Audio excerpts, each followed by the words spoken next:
రాజన్న సిరిసిల్ల జిల్లా ముస్తాబాద్ మండలం గన్నెవారిపల్లి గ్రామ పంచాయతీ పరిధిలో గల నిమ్మలవారిపల్లె నుంచి ఆవనూరుకు పోయే రోడ్డుపై బ్రిడ్జ్ నిర్మాణానికి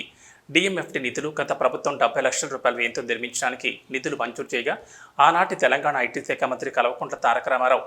8-10-2023 రోజున నిర్మాణ పనులకు పూజ చేయగా కాంట్రాక్టర్ ఆ పనులను కొన్ని నెలల తర్వాత ప్రారంభించారు. ప్రభుత్వాలు ప్రజల సౌకర్యాలు మెరుగుపరచడానికి నిధులు మంజూరు చేసి నాణ్యతా ప్రమాణాలతో కూడిన పనులను నిర్వహించాలని ఆదేశించిన ఆ శాఖకు సంబంధించిన కొంతమంది అధికారులు నిర్మాణ పనులు జరుగుతున్న సమయంలో కన్నెత్తి చూడకపోవడం, కాంట్రాక్టర్ ఇష్టారాజ్యంగా బ్రిడ్జ్ నిర్మాణ పనులను నాణ్యత లేకుండా సిమెంట్, ఇసుక వాడకుండాని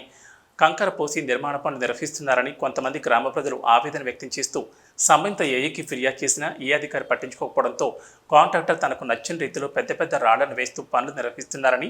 లక్షల రూపాయల వ్యయంతో నిర్మించిన ఈ బ్రిడ్జ్ నాణ్యత లేకపోవడంతో కూలిపోయే ప్రమాదం జరిగే అవకాశం ఉందని సంబంధిత ప్రభుత్వ అధికారులు వెంటనే స్పందించి నిర్మాణ పనులను పర్యవేక్షించకుండా నిర్లక్ష్యం వహించిన ఏఈ సదరు కాంట్రాక్టర్పై చట్టపరమైన చర్యలు తీసుకుని బ్రిడ్జ్ పనులను నాణ్యతా ప్రమాణాలతో నిర్మించాలని ప్రభుత్వానికి, అధికారులకు గ్రామ ప్రజలు విజ్ఞప్తి చేశారు.